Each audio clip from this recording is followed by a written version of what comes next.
Assalamualaikum warahmatullahi wabarakatuh. Saya Nurmalasari. Di sini saya dari suku Jawa.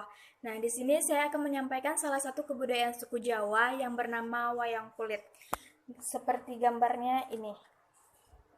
Mana sih? Ini Bu, kayak gini gambarnya. Nah, wayang kulit ini adalah kebudayaan suku Jawa yang mana cara memainkannya oleh seorang dalang dan didukung oleh alat musik gamelan dan diiringi oleh penyanyi yang bernama Sinden. Nah, cara memainkannya dia di balik layar yang terbuat dari kain putih dan di belakangnya itu disorot lampu minyak atau lampu listrik. Dan di sini saya akan menyampaikan senjata tradisional suku Jawa, yaitu celurit. Gambarnya seperti ini. Nggak jelas ya.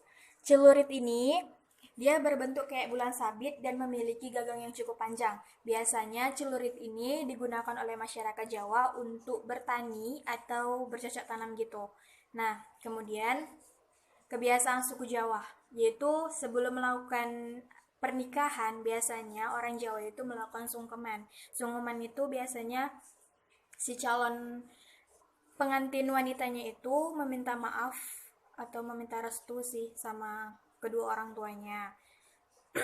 Terus setelah melakukan sungkeman, si calon pengantin tadi ini melakukan siraman. Yaitu, biasanya siraman ini yang memandikan si pengantin wanitanya ini hanya orang-orang tertentu. Biasanya itu kayak orang tua, kedua orang tuanya, kakek nenek, pak de, bude, atau orang-orang yang tertua lah. Setelah itu, setelah melakukan siraman, baru adat midodareni. Midodareni ini biasa dikenal dengan dipingit.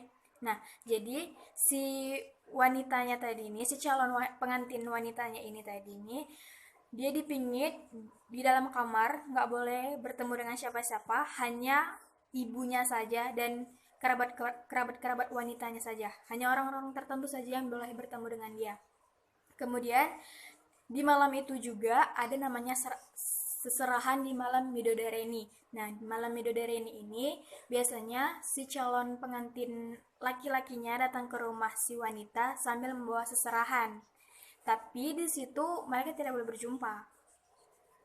Setelah serahan Midodareni, kemudian balang gantal. Nah, balang gantal ini dia tuh kayak setelah ijab kabul, dia itu kalau sering nama namanya itu nama pasarannya itu kayak apa di apa ya Allah ditemukan gitu. Nah, pas ditemukan itu mereka tuh saling berhadap-hadapan. Nah, si pengantinnya tadi ini saling lempar-lemparan kayak lempar-lemparan daun sirih gitu yang udah diisi sama beras gitu. Nah, si calon pengantin prianya melempar ke dada perempuan dan itu tanda bahwasannya si perempuan ini telah memikat hati suaminya dan si istrinya tadi ini melempar ke bawah kaki si suaminya. Itu tanda bahwasannya dia hormat kepada suaminya. Nah, setelah balang gantal baru injak endok. Injak endok ini atau biasa dikenal dengan injak telur.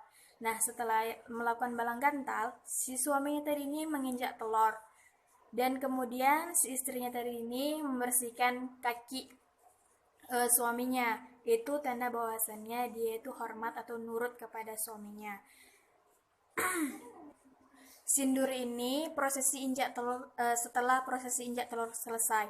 Nah, pengantin akan melanjutkan dengan prosesi sindur dengan kain sindur akan dibentukkan kepada pengantin oleh ibu dan ayahnya dan kemudian dituntun menuju ke pelaminan. Hal ini biasanya dengan biasanya pengharapan agar pengantin baru ini siap menghadapi segala kesukaran dalam hidupnya. Dan kemudian ada namanya kucar-kucur. Kucar-kucur ini prosesi timbangan di mana pasangan baru ini duduk di pelaminan, kemudian setelah itu dilangsungkan adat kacar kucur. Mempelai pria akan mengucurkan biji-bijian dan uang receh, disimbolkan sebagai penghasilan si pria yang bertanggung jawab untuk menafkahi si istrinya ini tadi. Nah, yang terakhir itu ada namanya dulang-dulangan. Dulang-dulangan itu atau suap-suapan, biasanya prosesi ini mengandung arti kiasan kalau pasangan pria dan wanita ini diharapkan selalu rukun dan pengertian.